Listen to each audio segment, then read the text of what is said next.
আসসালামু আলাইকুম। এই ভিডিওটা আমার অনেক আগে থেকে বানানোর ইচ্ছা ছিল, বাট এতদিন পরে বানাচ্ছি।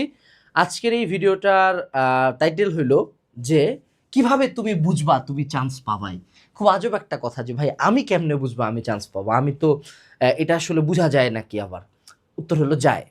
যারা বিভিন্ন বিশ্ববিদ্যালয়ে চান্স পাইছে, স্পেসিফিক্যালি যারা বিশ্ববিদ্যালয়গুলোতে মোটামুটি ভালো পজিশনে চান্স পায়, তাদের কিছু বড় ভাইয়া আপুকে জিজ্ঞেস করবা, ভাইয়া আপনার কি মনে হয় আপনি চান্স পাইতেন? আপনার কি এই ফেথটা ছিল? আপনি কি কনফিডেন্ট ছিলেন আপনি চান্স পাবেন কিনা? আপনি কি জানতেন আপনি চান্স পাবেন? মেজরিটি অফ দ্য কেসে তাদের অ্যান্সার হবে ইয়েস। অর্থাৎ মেজরিটি স্টুডেন্টস আগে থেকেই বুঝতে পারে যে সে চান্স পাবে কিনা।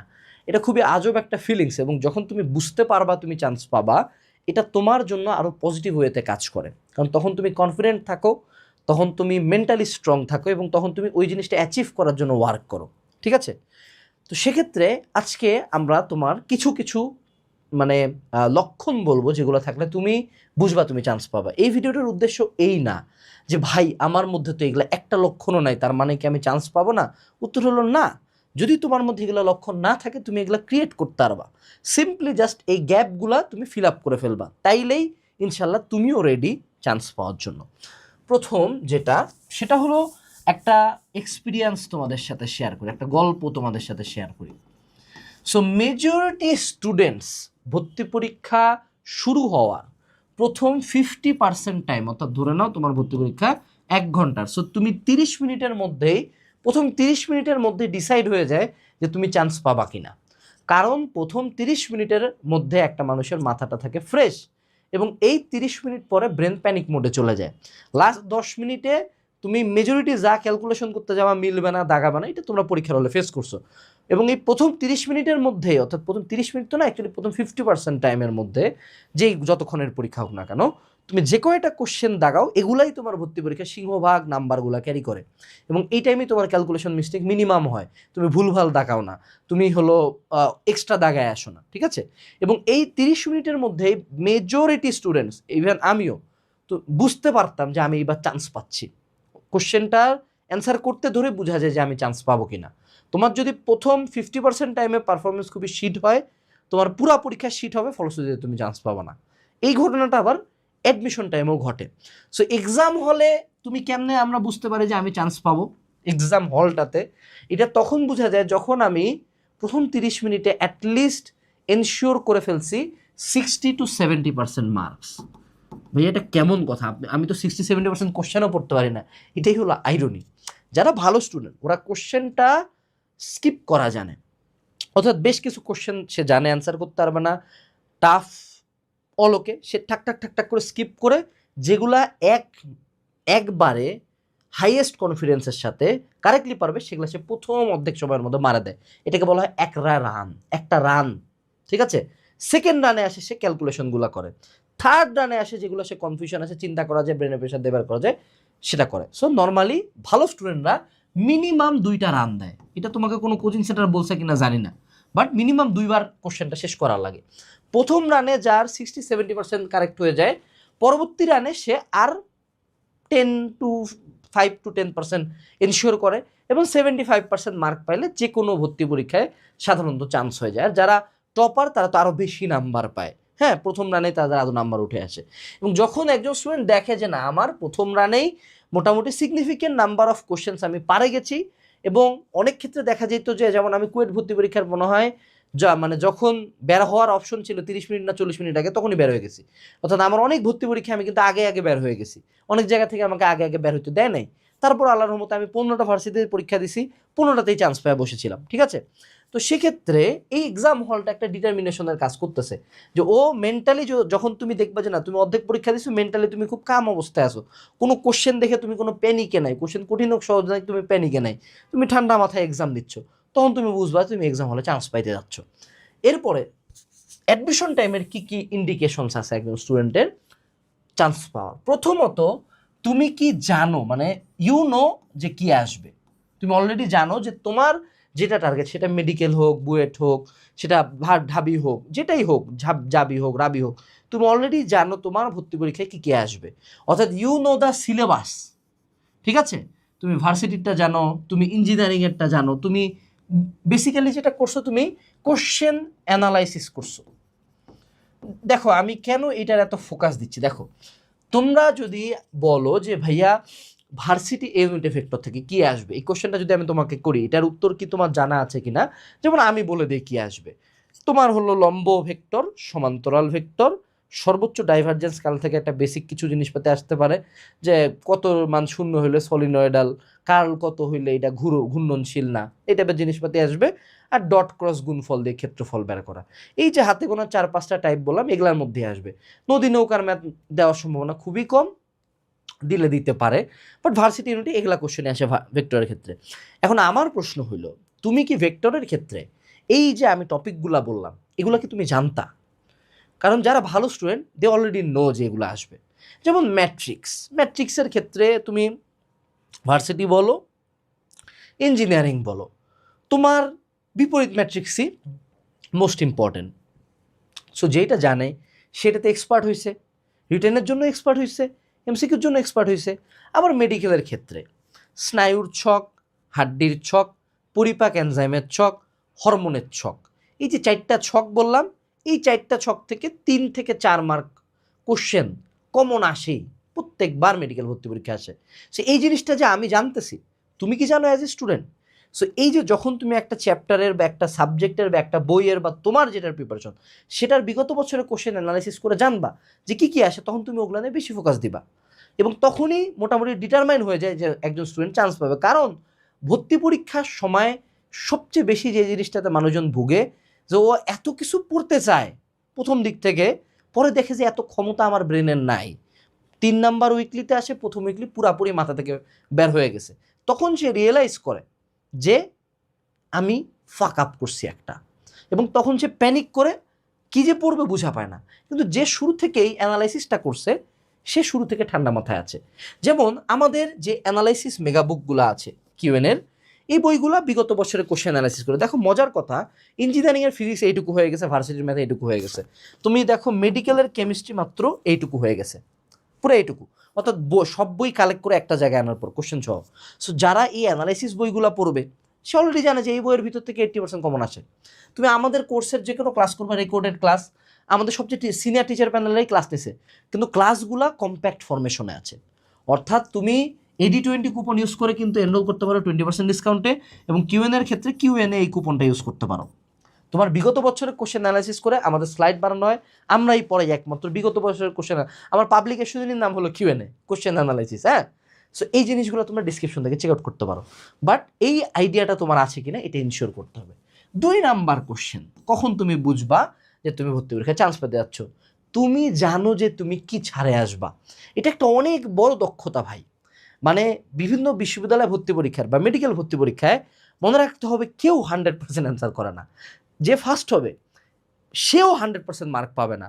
এবং তোমরা যারা জাস্ট চান্স পাইতে চাও তাদের উদ্দেশ্যে ভাই, তোমার যে কোনো ভর্তি পরীক্ষায় 75% ইজ মোর দেন ইনাফ। ইঞ্জিনিয়ারিংয়ের ভর্তি পরীক্ষায় বুয়েটের ক্ষেত্রে 60-70% মার্ক মানে অনেক বেশি ভাই, অনেক। আর ভার্সিটি ইউনিটের ক্ষেত্রে 75% সেফ জোন। মেডিকেলের ক্ষেত্রে 80% মার্ক মানে তুমি ঢাকার মধ্যে আছো, ঢাকার মেডিকেল 4টাতে আছো। সে এই যে নাম্বারসগুলা যখন তুমি দেখতেছো যে কেউই কেন 100% মার্কস অ্যান্সার করতেছে না, এবং অ্যান্সার করার দরকারও নাই, এবং যে চান্স পাবে সে অলরেডি জানে যে আমি এই জায়গায় উইক। অনেক স্টুডেন্ট আছে যারা চান্স পায় যাইতো, বাট ভুদা কামে বেশি দাগানোর কারণে মাইনাস খায় চান্স পায় না। অনেক স্টুডেন্ট আছে বুয়েটে চান্স পাইতো, বাট বিনা কারণে কঠিন কঠিন কোশ্চেনগুলো আগে অ্যাপ্রোচ করতে গেছে, ওরা তো মিলেও নাই, এবং ওই ফ্রাস্ট্রেশনে বাকি আরও জানা ম্যাথ 3-4টা ভুল করে আসছে, ফলশ্রুতিতে চান্স পায় নাই। সো যারা ভালো স্টুডেন্ট ও জানে, যেমন আমার বন্ধু তোকি, ওর উদাহরণ আমি এত দেই কারণ এই ছেলেটা অর্গানিক কেমিস্ট্রি না পড়ছে বললেই চলে, বাট ও বুয়েটে 87তম হয়ে গেল। হ্যাঁ, আমি কিন্তু পড়ছিলাম, আমি সম্ভবত 268তম হয়েছিলাম, আসলে এত আগের কথা খেয়াল নাই বুঝছো, 268তম বা এরকম কিছু একটা, 200 সামথিংতম। হ্যাঁ, সো ও যে চান্স পায় গেল 87তম, ও কিন্তু অর্গানিক কেমিস্ট্রি পড়ানো, ওবার কিন্তু আমাদের অর্গানিক কেমিস্ট্রি থেকে কোশ্চেন আসছিল, বাট হি নিউ যে ওখানকার 2টা কোশ্চেনের মধ্যে একটা ছিল খুব ইজি, ও এমনি পারতো, আরেকটা ও জানে যে এটা আমি অ্যান্সার করবো না, ও 10 মার্ক স্কিপ করে ও ম্যাথের 20টার মধ্যে 18টা অ্যান্সার করে আসলো। আমার আবার কেমিস্ট্রি স্ট্রং ছিল, আমি আবার ম্যাথে বেশি অ্যান্সার করতে পারলাম না। সো কারণ আমার ম্যাথ দুর্বল আমি আগে থেকেই জানি। সো একজন ভালো স্টুডেন্ট যে চান্স পাবে সে অলরেডি জানে যে কী কী জায়গায় আমার উইকনেস আছে, সেগুলো নিয়ে স্পেসিফিক্যালি সে কাজ করছে, এবং ওগুলা থেকে কী আসবে এটাও সে জানে, এবং কী কী সে ছাড়ে আসবে এইটা জানে।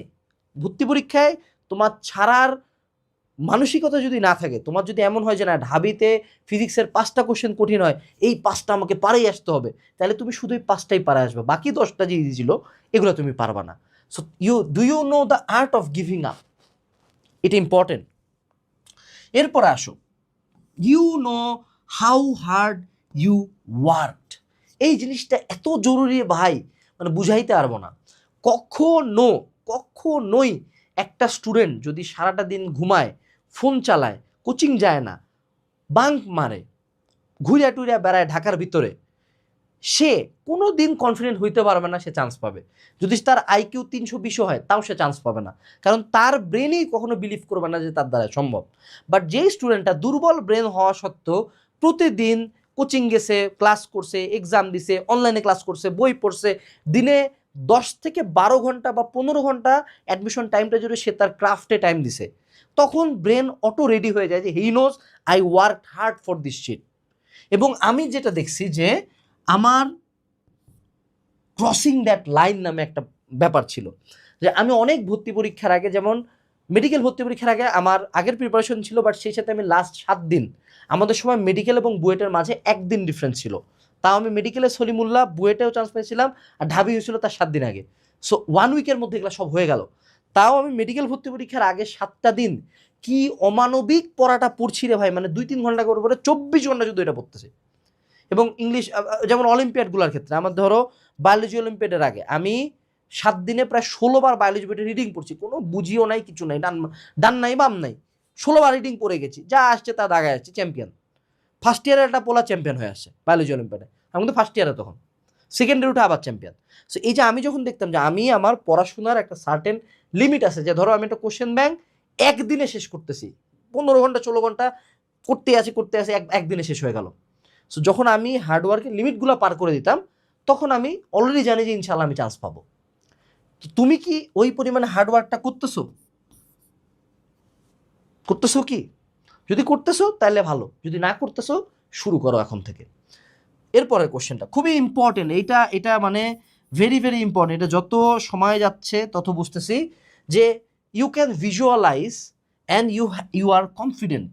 যারা চান্স পাবে তারা কখনো ভাই আমনি দিয়ে মনে হবে না, ভাই আমার ব্যাচের সাথে এত অন্যায় হচ্ছে, ভাই এটা কেমনে হবে, ওইটা কেমনে হবে, ভাই কি করব না করব, সারাটা দিন ও শুধু আতঙ্কেই থাকে। ওর কখনোই মনে হয় না যে ও চান্স পাবে, ফলশ্রুতিতে ও চান্স পায় না। দেখো বাবা, তোমার একটা জিনিস আছে তোমার ব্রেনের, সাবকনশিয়াস পার্ট, হ্যাঁ, তোমার সাবকনশিয়াস মাইন্ড তোমার 90% কন্ট্রোল করে। তুমি যদি নিজেই বিলিভ না করো তুমি চান্স পাবা, এও জীবনে তুমি চান্স পাবা না, এও জীবনে না। অনেকে গল্প দেয় না, আমি আসলে বিশ্বাসই করতে পারতেছি না আমি এখানে চান্স পাই গেছি কেমন। ওগুলা কেস একটা দুটা, মেজরিটি মানুষজন যারা চান্স পাইছে তারা বিলিভ করতো যে ইনশাআল্লাহ যদি একজন চান্স পায় তাহলে আমি পাবো, কারণ আমি ওই পরিমাণে পড়া দিছি। বাট তোমার মধ্যে এই কনফিডেন্সটা নাই। এটা রিজন হলো না তুমি পড়ছো, না তুমি ক্লাস করো, না তুমি সলভ করছো। যেমন তোমাদেরকে আমি এখন রেকর্ডেড কোর্স বারবার করতে বলি, বারবার কেন বলি, এটার মূল রিজন হলো যে আগে যদি পড়াটা শেষ হয়ে থাকে অ্যাটলিস্ট কনফিডেন্স ফিল করবা যে না ভাই সব তো ক্লাস করছি একবার, বইগুলোতে অ্যাটলিস্ট ছোটো ছোটো বই পড়তে বলি কেন, একবার তো পড়ছি ভাই, তখন কনফিডেন্স ফিল হয়। ঠিক আছে, এরপরে আসো লাস্ট বাট নট লিস্ট, সেটা হলো ইউ বিলিভ ইন আল্লাহ। অর্থাৎ তোমার সৃষ্টিকর্তা, তুমি যেই ধর্মেরই হও না কেন, তোমার সৃষ্টিকর্তার উপর এইটুক বিলিভ আছে যে উনি ইনশাল্লাহ তোমার চান্সটা দিবে। উনি কি যারে তারে চান্স দিয়ে দেয়? উনি কি, মানে উদাহরণস্বরূপ বুঝায় বলি, ধরে নাও একজন স্টুডেন্ট এইচএসসি পাশের পর থেকে সারা দিন রাত শুধু নামাজ কালাম কোরআন নিয়ে পড়ে আছে, সে একটি লাইনও অ্যাডমিশনের পরে নাই, আল্লাহ কি তারে চান্স দিবে? নাকি একটা স্টুডেন্ট প্রতিদিন নামাজ পড়তেছে কালাম পড়তেছে সেই সাথে পাগলের মতো অ্যাডমিশনের পড়া পড়তেছে তাকে চান্স দিবে? ধরে নাও যে প্রথম স্টুডেন্টের আমল নামা আরও বেশি, কিন্তু আল্লাহ কি এইভাবে কাজ করেন যে না তোমার, উনি কি কখনো এইটা বলছে যে না তুমি সব বাদ দিয়ে শুধু এটাই করো তাইলে তোমাকে চান্স দিব? না, উনি পরিশ্রমীদের সাথে আছেন। উনি কি বলছে যে জমিনে ছড়িয়ে পড়ো রিজিকের সন্ধানে, তাই না? এইটাই হলো পয়েন্ট, যে তোমার মহান আল্লাহ তাআলার উপর বিলিফ আছে, এবং এই বিলিফটা কখন আসে? যখন তুমি জানো যে আমি এই পরিমাণে পরিশ্রম করছি যে মহান আল্লাহ তাআলা আমার দিকে তাকাবেন, উনি আমার পরিশ্রমটাকে, এবং মহান আল্লাহ তাআলা কখনোই কারো পরিশ্রমকে, তোমার কোনো পরিশ্রম বৃথা যেতে দিবে না। এবং যদি দেখা যায় যে তোমার চেয়ে অন্য কেউ বেশি পরিশ্রম করছে, উনিও তো তারই বান্দা, উনি তো তোমাকেও যে পরিমাণে ভালোবাসে তাকেও সে সম পরিমাণে ভালোবাসে, তোমার বাবা মায়ের চেয়েও বেশি ভালোবাসে। সে অবশ্যই যে বেশি পরিশ্রম করছে উনি তাকে চুজ করবে, যে না ওকে ওকে চান্সটা দিলাম আমি। এক্ষেত্রে তোমার সৃষ্টিকর্তার উপর বিলিফটা থাকতে হবে যে আমাকে উনি দিবেন, উনি আমাকে হতাশ করবেন না। কিন্তু কখন তুমি এই বিলিফটা, কখন তুমি তার কাছে এইভাবে ফরিয়াদ জানাইতে পারবে যে আল্লাহ আমাকে দাও? যখন তুমি হার্ড ওয়ার্ক করতেছো, তুমি সারাদিন রুমের মধ্যে শুয়ে থাকে কোচিং বাঙ্ক দিয়ে হাজারটা পাপ কাজে লিপ্ত থাকে, 1-2 ঘন্টা মাত্র পড়াশোনা করে তার কাছে ফরিয়াদ জানাইতে পারো না যে আল্লাহ তুমি আমার এই চান্সটা দাও, আল্লাহ তুমি আমার এই সিটটা দাও। একটা ফরিয়াদ তখন জানাইতে পারো যখন তুমি জানো তুমি এটা ডিজার্ভ করো, এবং উনিও তখন তোমাকে দিবে। সো এই যে এই লক্ষণগুলো যদি তোমার মধ্যে থাকে তাহলে তুমি চান্স পাবা। যদি তোমার মধ্যে লক্ষণগুলো না থাকে, দেয়ার ইজ স্টিল টাইম। এই ভিডিওটা তোমার পর্যন্ত পৌঁছাইছে, এটা একটা লক্ষণ, এটা একটা সাইন যে তোমার পরিবর্তন হইতে হবে, এটা একটা সাইন যে তোমার হাতে এখনো সুযোগ আছে। প্রতিবার একটা করে নতুন ভিডিও না দেখে আজকে থেকে একটা কোর্স কিনে, একটা বই কিনে, টেবিলটা গোছায় একটা রুটিন করে শুরু করো, যাতে নেক্সট হাসিটা তোমার চান্স পাওয়ার পরের হাসিটা হয়। এটুকু ছিল আজকের ভিডিওতে। আসসালামু আলাইকুম, টাটা।